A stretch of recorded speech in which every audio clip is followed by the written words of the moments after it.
Well, developing controversy today as one of our allies in the fight against ISIS designates two American organizations as terror groups, and they may be familiar to you. Now, the Council on American Islamic Relations, or CAIR, is on the same list as ISIS, Al-Qaeda, and the Muslim Brotherhood. Brooke Goldstein is a human rights attorney and director of the Lawfare Project. So our old friend CAIR and Ibrahim Hooper have been designated, he's their spokesperson, but the group CAIR has been designated a terrorist organization by the UAE. How does that happen? Right. Well, first of all, it's about time. And it happens because the UAE finally has the courage and the conviction to designate a very well-known terror front organization, the Council on American Islamic Relations.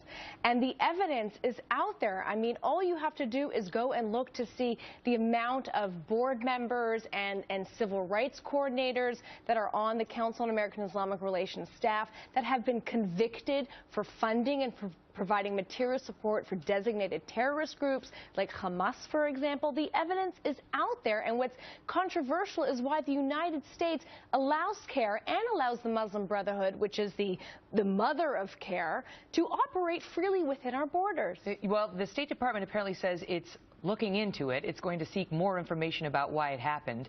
But to your point, Ibrahim Hooper, who came on the program a few times, came out and said, we have condemned these terror organizations. We've condemned Hamas here. Listen, here he is in April.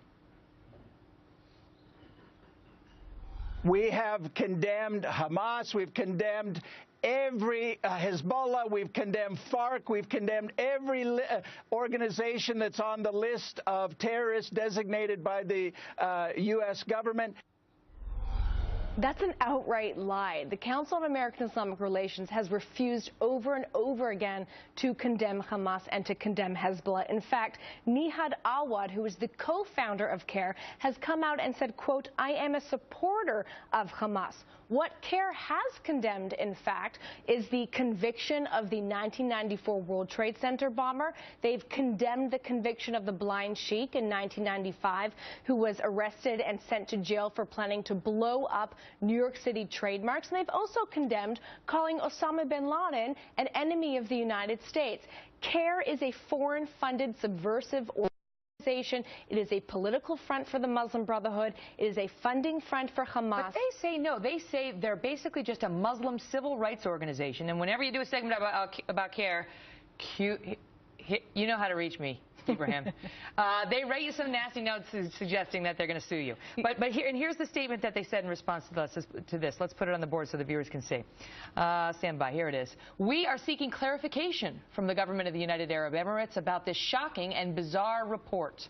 He goes on to say there is absolutely no factual basis for the inclusion of CAIR and other American and European civil rights and advocacy groups on this list. You tell me, do these people sound like civil rights advocates? Former CAIR director Abdurrahmani Alamoudi, currently serving a 23-year prison sentence for material support for Hamas and Hezbollah. Randall Todd Royer, the civil rights coordinator, the former civil rights coordinator for CAIR, traveled to Al-Qaeda, trained with the Al-Qaeda organization in Kashmir, and was indicted on charges of conspiring with Al-Qaeda. If that's the case, and they have all these ties to these, groups like Hamas and Hezbollah, which our State Department recognizes as terrorists, then why does the administration include CAIR on certain things? CAIR has a big microphone in the country among some constituencies, and they even come out and say things like, we condemn ISIS. They joined in this sort of big initiative where they denounced ISIS and said ISIS has misinterpreted Islam into a religion of harshness and brutality,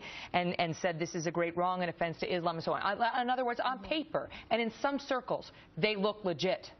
Right, but if you dig a little bit deeper, you can easily see under the surface that they are a terror front organization. People in the Islamist world know this. Everybody in the counterterrorism community knows that CAIR is a front for Hamas.